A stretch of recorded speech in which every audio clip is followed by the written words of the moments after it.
the President of the CII, Sumit Majmudar, the Director General, Mr. Chandrajit Banerjee,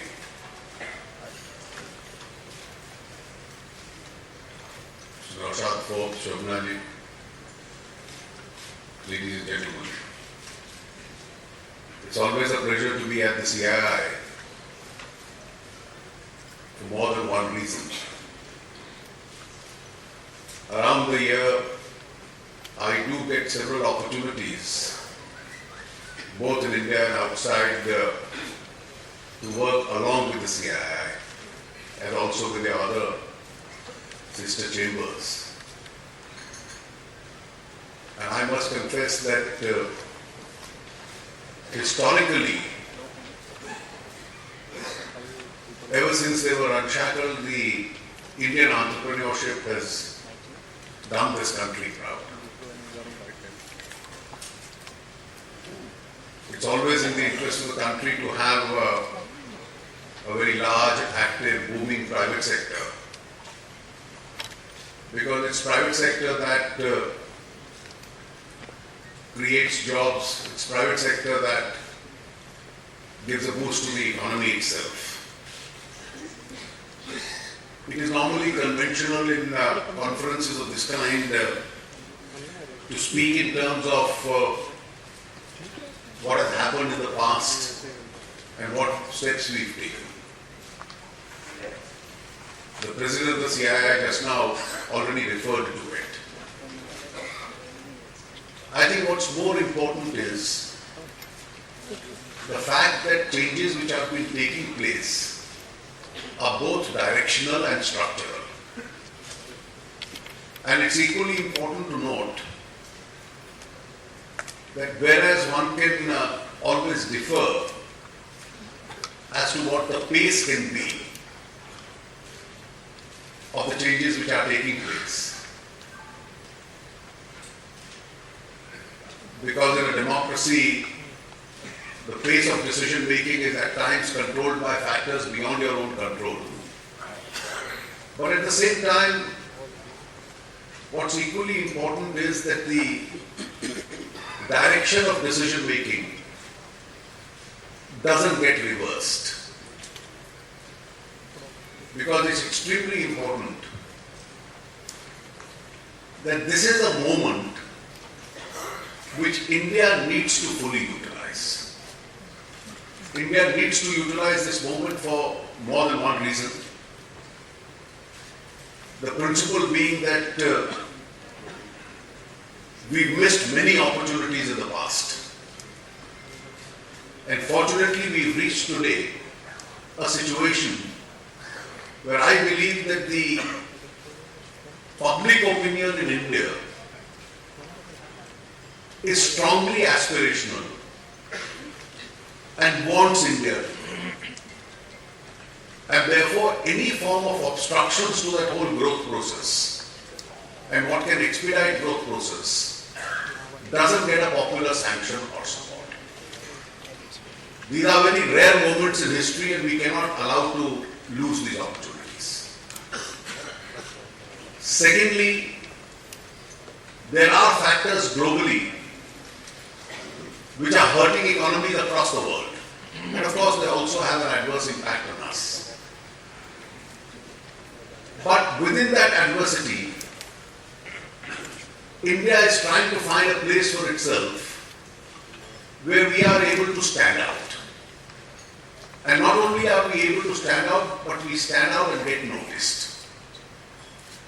My own experience of visits internationally, and some of the colleagues here have been extensively traveling with me,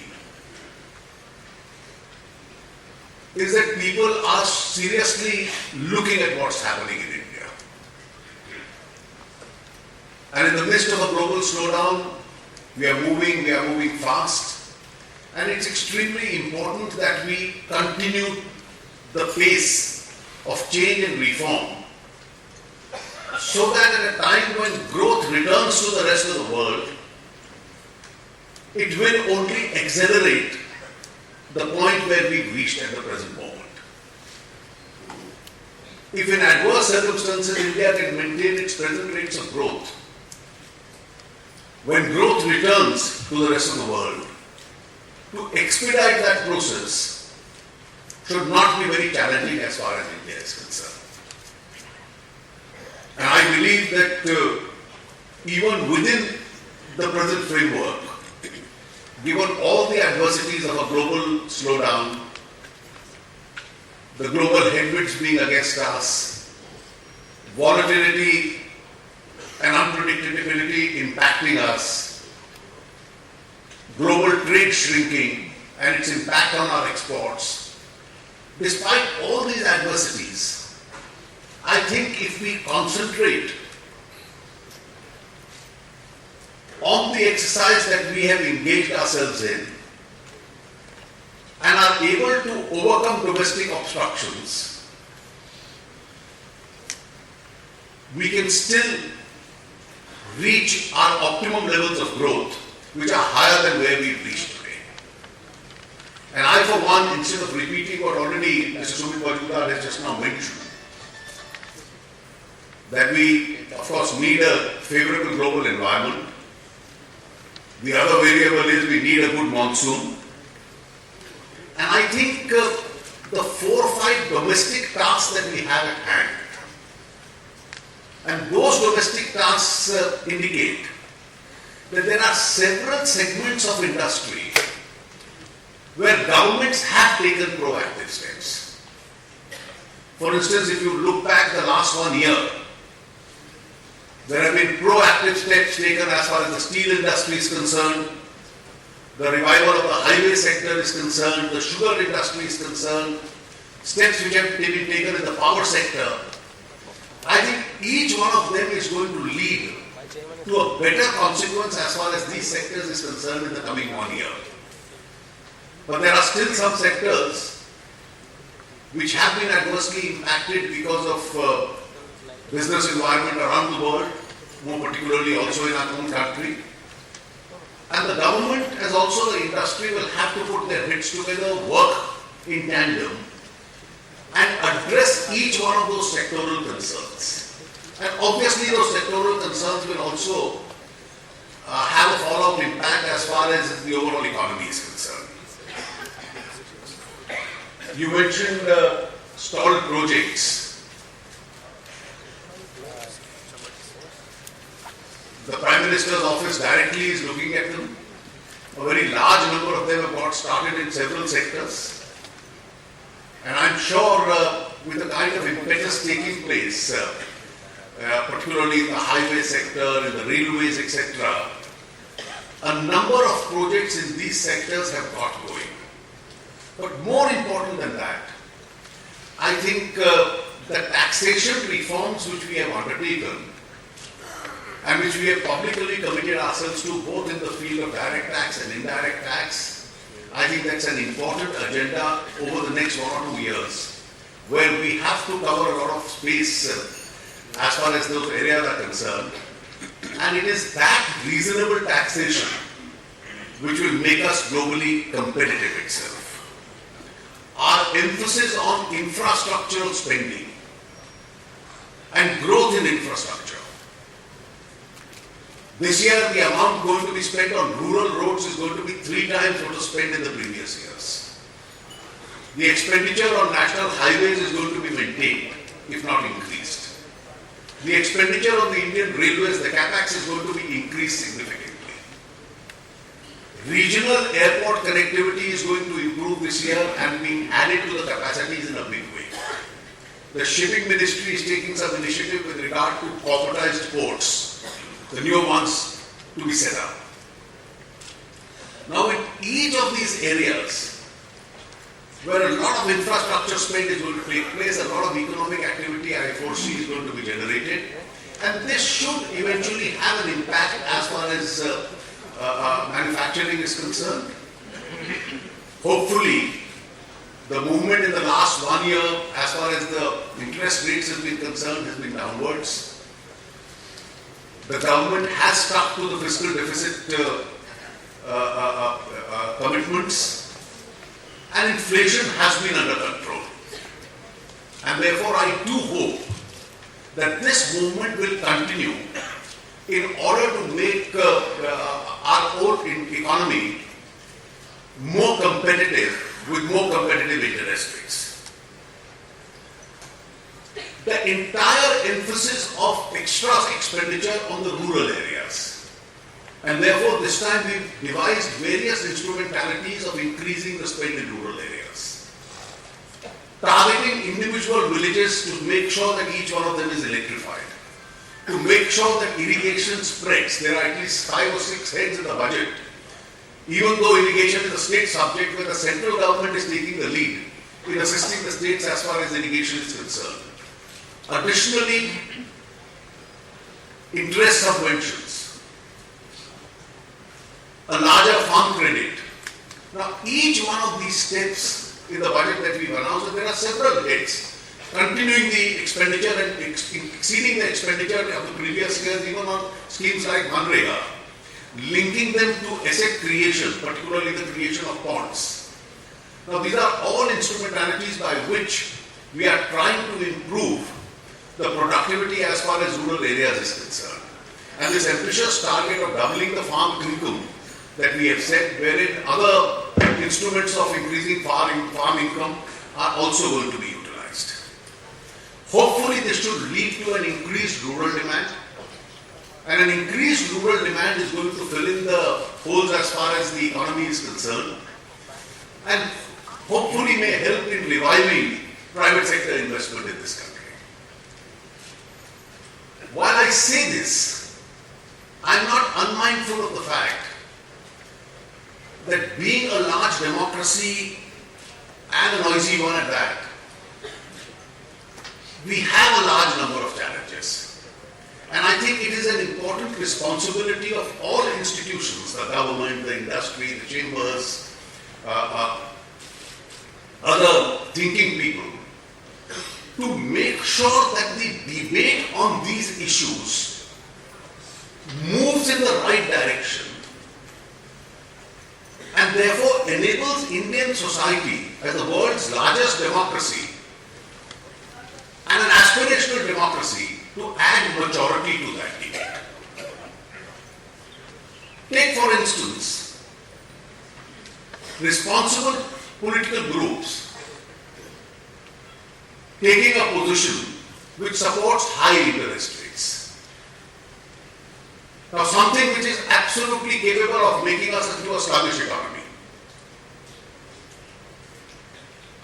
The concern of the retirees world over is addressed by pension funds which bring you the best returns. Already schemes like the National Pension Scheme are bringing very attractive returns. And when more of such products is going to come up, it's a vulnerable section whose interest has to be protected. And therefore people will have to look at these various products. But in the process, you will have deposit rates and lending rates which have in the long run to come down if the economy is to become more competitive. And therefore the direction of the debate has to be matured enough as to what helps the interest of the country. And we'll probably have to communicate in simpler languages so that all this can eventually also mean cheaper rates at which you get your loans for houses, for your vehicles, for your education, and for other needs of the society. Take, for instance, this current debate arising out of one of my budget proposals. And I read the comments of the Chief Minister of the Union Territory of Delhi that luxury goods like gold should not be taxed. But I'd welcome if Delhi in the first instance abolishes its own VAT on gold. A union territory which taxes skimmed milk, which taxes almost every alternate food product, which taxes even mithai and sweets, to come up with an argument, and the larger impact is going to be if I keep a luxury item out of the proposed GST, then the standard rate of GST itself will have to go up. then for us to maintain that rate between 16 to 18% will become extremely difficult if luxury goods are to be kept out of the GST itself.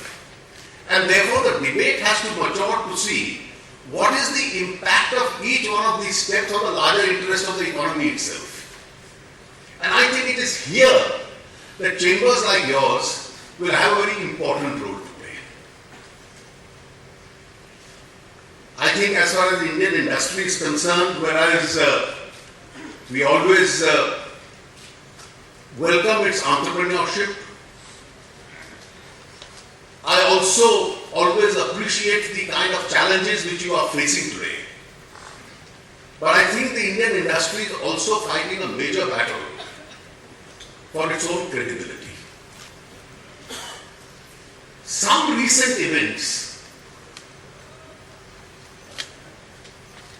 haven't added to that credibility. And therefore, in this entire debate which is going on the non-performing assets, I am quite conscious of the fact that an adverse business environment can lead to non-performing assets. When the cycle reverses, the NPAs also can be reversed.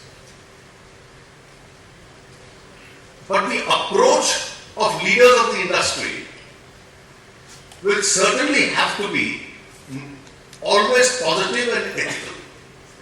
Because it is that approach which is going to add to the credibility. I remember I had come in for some adverse comment, including by some of my friends here, where in the 2015 budget we announced a strong penal law against illegal assets abroad. And at that stage I had said that those who committed this mistake in the past are getting one last opportunity with a compliance window in place. So the compliance window operated. Many availed of it and probably some didn't. And today when I see contrarian reports appearing, and which are not only impacting India, which are impacting the rest of the world, I think this is a stern reminder to all of us that with the G20 initiative, with the FATCA in place, with bilateral transactions in place, with effect from 2017, the world is going to be a far more transparent institution. And therefore, this kind of an adventurism will prove to be extremely costly for those who have indulged in it. The essence, therefore, of the industry will have to be entrepreneurship and will also have to be credibility. And I think if India aspires to be the fastest growing economy in the world and from there transgress into being a global leader, as far as the economy is concerned, we in government have a primary responsibility in terms of policy, in terms of guiding public opinion. And you in the industry, with all the new avenues of entrepreneurship available with globally competitive rates, with corruption levels significantly going down, if not disappearing, with a far more ease of doing business, with more and more avenues being made available to you, and a large Indian marketplace, this combination of entrepreneurship and credibility, I think will be the essence of Indian industry as far as the future is going to come. And I'm sure the Indian industry, having led the economy in the past, will continue to move from place to place. And in the course of the next 1 year, which Naushad is going to lead the CII, I hope this year will be less challenging than the last one was. And in the last 1 year, which was extremely challenging, the government and the industry worked together. Hopefully this year the private sector investment in this country and the environment for doing business improves. And in the coming year, you lead the government rather than the government leads the economy. That will be an ideal state for the Indian economy. Thank you very much.